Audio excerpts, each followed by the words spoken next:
Project for today is going to be this 2003 Arctic Cat 90 ATV. I wasn't going to do a video on it. I just replaced the starter relay. Let's see if I can figure out how to pop the seat off here. There's a relay down in here that was bad, and I replaced that. Now it turns over, but when you start it up, it'll idle. So we've got no throttle. So something, I've got this stuff clamped off too, so it's just running on the fuel and the carb, but somebody put this carburetor on here. I'm not even actually 100% sure this is the right carburetor. And then whatever happened when they put this slide in and the cap and stuff, it must not be right, or we got something messed up with our cable. But then they also ran the gas lines directly to the carburetor, and it should run through this valve here, so you have your reserve on and off, and we don't have that. So we're going to tear that carburetor off, and then I don't know if I really want to mess with trying to get the handlebars are already loose, so maybe I'll just get that front plastic off of here. It's only a couple bolts, the rest are missing, it looks like, and get us some more room to work. So I don't think I'm going to take the fenders off all the way, but I'm going to take these two bolts out. Otherwise it's kind of a lot to mess with, but this will get it off to the side enough we can see what we're doing with this valve here. So there's one bolt under here. I have to take the actual valve off of there.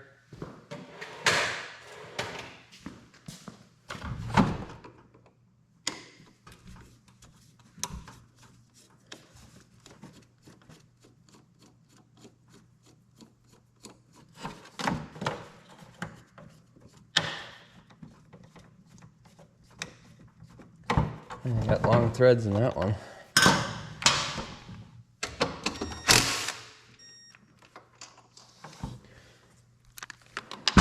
So there's our valve. We got this is the out, and then we have the two ends. So one would be reserve and one would be the on. I don't know if this valve was leaking or why they bypassed it, but we'll test it out and see what's going on.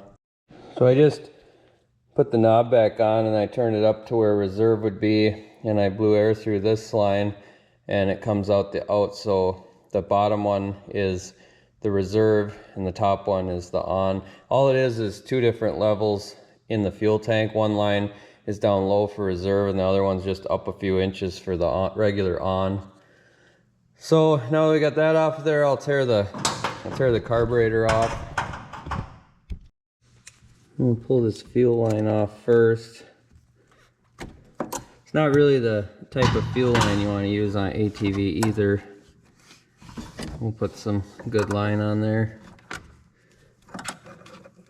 And then there's looks like a hose clamp back behind the carburetor. We'll have to get that off of there. On the other side here to get to that clamp.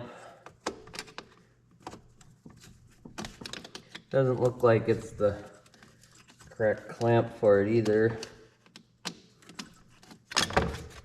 one thing with these small kids ATVs, they don't seem like people want to bring them in, so they end up just jerry-rigging them all the time. I usually don't do work on these just because of that, because they usually end up needing so much stuff because people have messed with them. I don't know if it's either the parents or the kids messing with them, but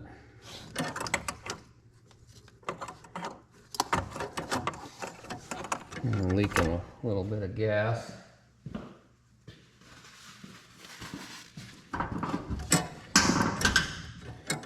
There's just one screw, it looks like, on top for this throttle.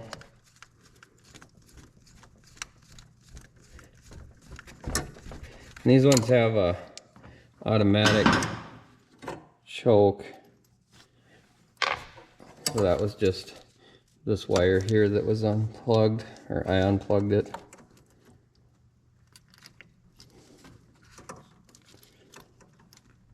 Not sure why that throttle slide was moving. Oh, there we go. Yeah, see, they had the slide in wrong also. So there's a groove in the side here that slide fits down into, and then the other side has a tapered edge there where your screw goes for the idle adjustment. So when I first did start this, it tried to take off, and I unscrewed the idle adjustment some, and then it ended up idling back down, but all they were doing was jamming it into the side of the slide here, making it not move. So that's probably why we didn't have throttle. Yeah, see, now it works. It was just because it was all jammed up in the carburetor. So I am going to pull that carburetor apart though, because it was leaking a little bit. So we'll just pull the float bowl off quick and give it a quick rinse out.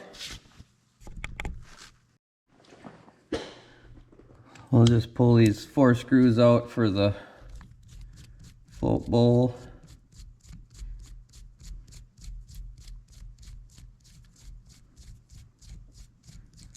That's one thing with the throttle slide being in wrong. I do see that a lot on snowmobiles and ATVs, any of the round slide carburetors like that. It's something you really got to watch, especially with a kid's ATV. That's dangerous because it does hold the throttle up and open. You don't want them to start it up and have it just take off.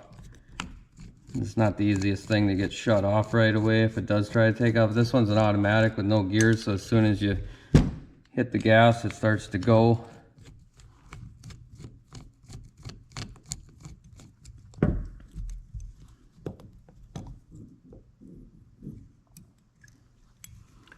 Yeah, that's what I thought. It's a little gummy in there. Not terrible, but we'll still take it apart and flush it out. It's got a little screw here that holds that pivot point for the float. I'll try to get this gasket out of here.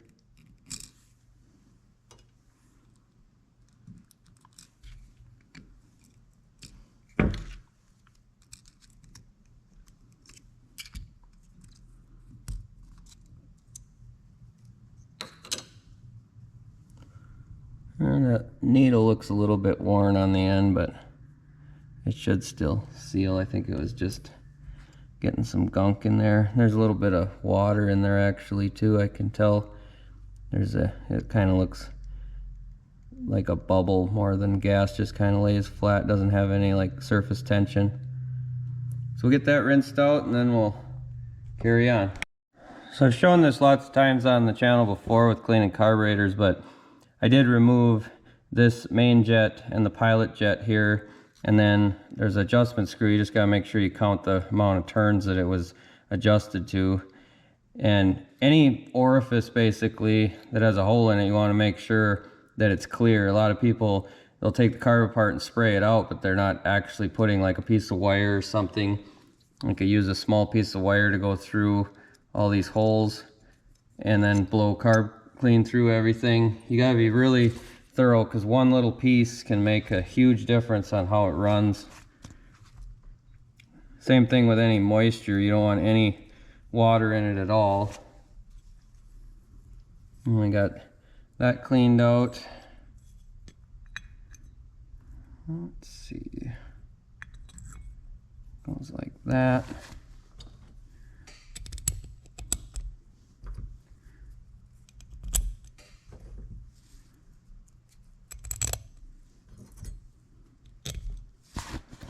I'll get this button back up and then we'll deal with them gas lines on that tank and that valve. So I'm just draining the fuel now. I'm draining it from on the reserve side, which is this line at the bottom of the tank. And I put a lot of used gas in these windshield washer fluid jugs. I try to clean the jugs out really good and make sure they're good and dry, and then once you get the gas drain in there, you can kind of look in and see if there's any separation with water or anything, and you're still able to reuse the gas sometimes. If there's water on the bottom, you can get the gas off the top. So I'll let that drain, then we'll get those fuel lines off the tank and run some new ones. So I'm running this new fuel line. I thought I'd just show you this quick too. Any of this type of fuel line, you should never use these worm gear clamps on them. They pretty much, you can kind of see how it digs in and they'll end up leaking. This one was broke anyway, the screw had fallen out of it, but that's just one tip. You always want to use the spring style clamps, the ones you squeeze with the pliers on this type of line. Even on the rubber line, I like to use that most of the time because it does keep a constant tension on it. So as the line shrinks or expands, it'll keep that constant tension. Or if you just ran it down tight with one of those clamps like this, they'll end up coming loose sometimes as the line shrinks, when it gets older and hard and stuff like that, and then they'll end up leaking. So we got two new fuel lines here, one for reserve and one for on. And then they ran back and they looped down to here. It's kind of a weird design how they run a big loop in them like that. It's about the only way you can get back to this valve. And then we'll have to do one out the front here that runs to the carburetor. And then our fuel lines will be done, and then we'll test it to make sure that valve doesn't leak. I'm thinking that could have been why they bypassed that valve. So we'll test that. If it doesn't leak, we'll be good. But if it does, we'll have to buy a new valve or either rebuild that one. It's just some O-rings inside there. So down inside this throat to the carburetor, you can kind of see that brass pin way down in there on the opposite side of our adjustment for the idle. So you want the small slit on the side of the throttle slide to go towards that little pin, and then there's a little, it looks like a ramp kind of on the edge here on the other side that you want that to go towards your idle adjustment screw. That's really important not to screw that part up. You'll kind of know because the slide will go down in there fairly easily when you have it the right way.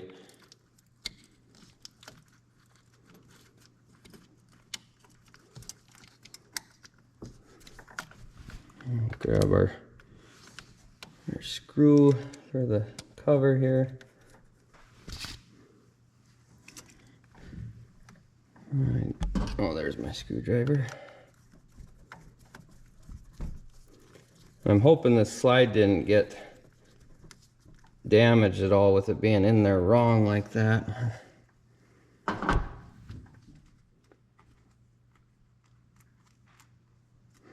Let's see if our throttle works now.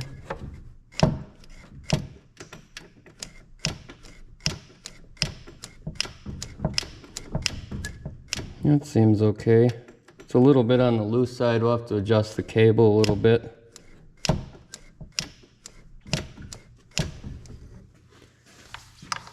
And we'll pop the carburetor back in here into the boot.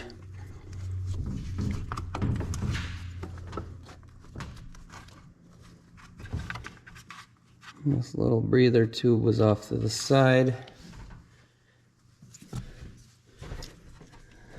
Our plug-in for the choke was just on the underside of the fuel shut-off there. Then we'll run a new line from the fuel valve up to the carburetor, and that just goes in the top there. So I've got our new fuel line here.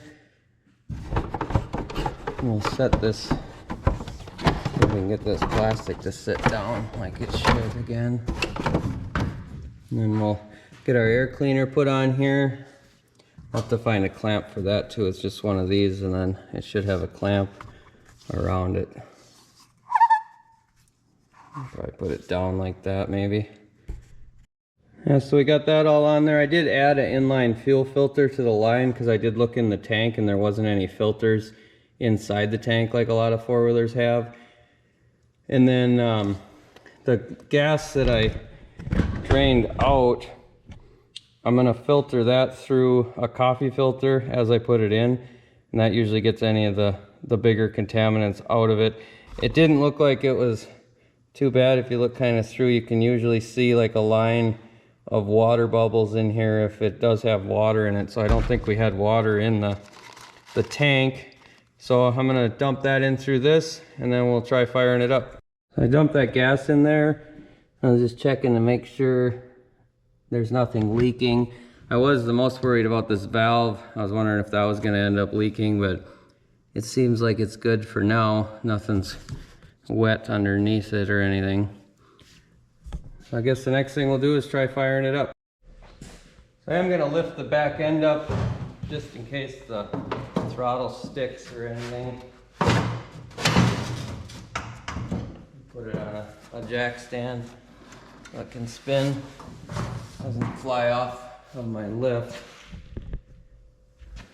And well, hopefully it'll fire up and throttle works and everything.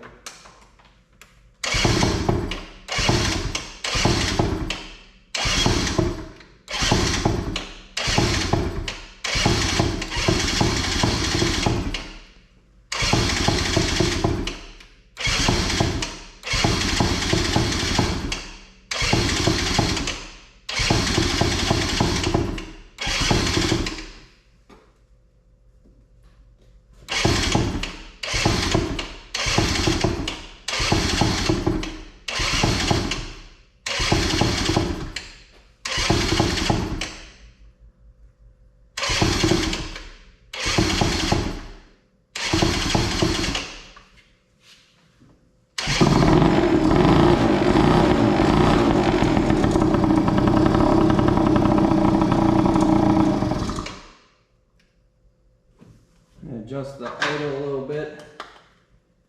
Seems like it's running rich. It must have flooded a little bit when it doesn't have the adjustment set for the idle, so.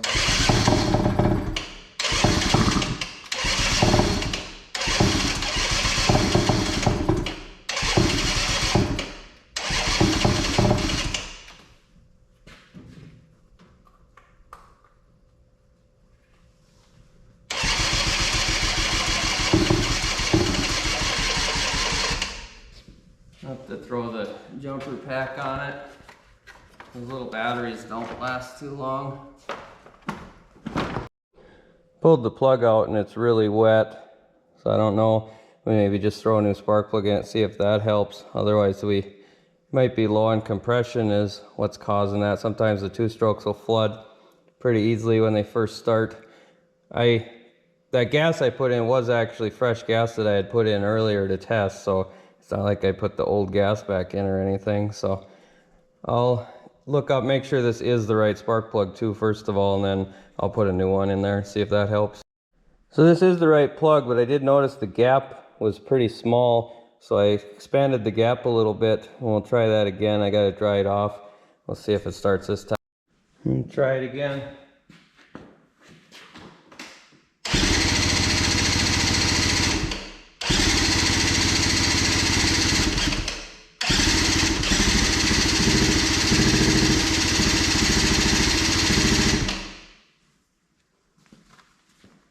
Try putting a little bit of carb clean in the carburetor there, see if it fires.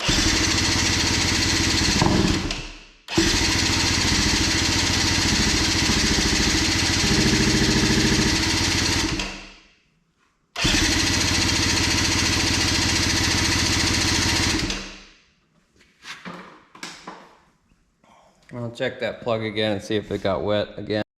Let's see if we got good spark. Looks like we got pretty strong spark. So I'm wondering if we're having a low compression issue. So got the compression tester set up on there. We'll see what kind of reading that gives us.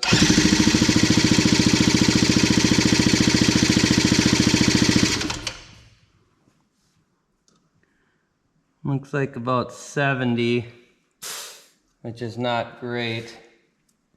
I'm thinking that's probably our main issue, is we're just not getting enough compression to get it to fire up. So I did a little research, and it looks like these should have like 115 psi compression, but our main issue, I think, it might still flood now, but we didn't have enough gas in it for the way the lines were routed. So the line was going up higher than the level of the gas in the tank. But now we've got another problem where that fuel on-off valve is leaking. So we're gonna see if it'll fire up, and then I'll have to order that on-off valve to fix that, but at least we'll see if we can get it running now.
On the carburetor.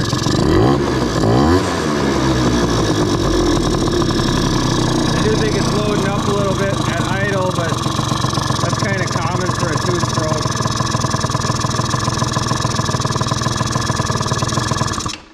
Shut it off and then get it off the lift, and we'll try to take it for a test ride quick, and then well, at least know that the runnability is fine on it, and then we'll just have to replace that valve.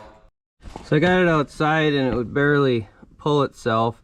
One thing I didn't check was this needle height on the throttle slide. It's got this little snap ring here and a bunch of grooves, and it was set up. The higher up it goes, that'll be more fuel, and the lower down is less fuel, and it seems like it's getting too much fuel and flooding out. So I went up one notch on the needle here, and that will in turn drop the needle down. So you go up higher with the clip and it drops the needle down farther. So this is the slide, and then there's a hole in the center, and we drop that needle down in there, and then it's got this little retaining clip that kind of gets stuffed in there. I'll have to probably get a screwdriver or something to push that down in there, but that's the main idea. We'll see if that makes any difference. So I did a bunch of monkeying around with this thing. I took and I disconnected that valve, and then I ran the line directly to the carburetor with the filter still in line so we won't get junk in there, and that didn't make any difference. And I adjusted the needle on the throttle a few times, and that didn't make much of a difference. And I adjusted the fuel air mixture screw a bunch. That didn't seem to do anything. So when I could hold my hand like halfway across this to keep it partially choked, and it would run great when I did that. So we still have something going on in this carburetor. I'm not even actually 100% sure that this is the carburetor that's supposed to be on here. This could be an aftermarket carb that somebody put on here. The way everything was kind of messed with, I'm thinking that might be what's going on here. So I might see if I can get the OEM carb back, but for now I'm probably just gonna pull this carb off and see what we have going on inside there. Maybe there's something I missed when I went through it. So I'll get tearing that off again. So I took the carburetor back off. I pulled this choke mechanism out. I thought I'd just show you quick how that worked. It's just a plunger and it's electronically controlled, and it sucks that up is on choke, and then when it's down all the way pushing in, it plugs off the hole, and then that's when you're just running off of choke. So, but what I did find here is this is an aftermarket carburetor. This isn't the one that's supposed to be on there. It was our biggest problem. But this hole here, I didn't realize it goes all the way through. I don't know if I can, there you can see the light coming through there. This is the intake. So we have a massive air leak right here sucking air in, and that's leaning out our mixture. So we have to plug that off, and I'm still not quite sold that this carb's gonna work. A lot of these aftermarket carburetors that people get, they just don't work like the OEM ones. You really need to just buy either a carb kit and rebuild what you have, or buy the actual OEM carburetor that came with the Articat brand on it, or whatever brand they used. Because I see it time and time again with these cheap Amazon carburetors or the eBay ones. They just don't work. They might work for a little while, and you'll just end up having tuning problems that just never end, and then you end up having to pay a bunch of money to go back to the OEM carburetor, especially if you got rid of the one you had. So you're just better off sticking with OEM. But we'll get this plugged off and we'll see what it runs like after that. Well, I think I got it worked out now. It seems like it's running pretty decent.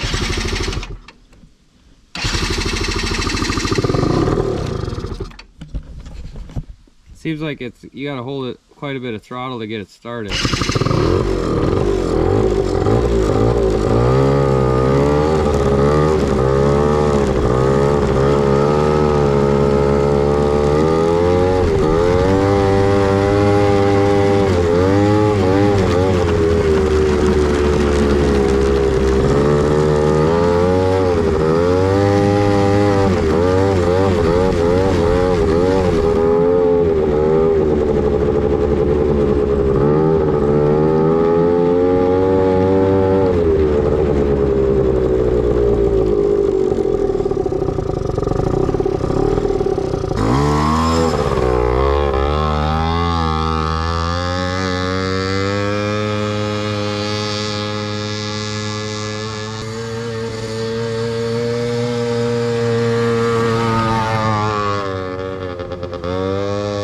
Well, it seems to run pretty good. I still have to replace that fuel shutoff valve, but it's a little bit doggy. But I did notice the more I was riding it and the hotter it was getting, it smells like I'm burning a mouse nest out of this exhaust. So I'm thinking that that was part of our problem, is we had that plugged exhaust, or partially plugged exhaust.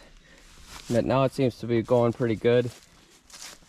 And then also for some reason, having the air cleaner tipped down made a difference also. That made it run better. So with that combined with, I did unplug the choke, but that didn't actually do anything. That didn't change anything, so that wasn't really causing our problem. But that's gonna do it for this one. If you like this sort of thing, like the videos and subscribe to the channel, and we'll catch you on the next one.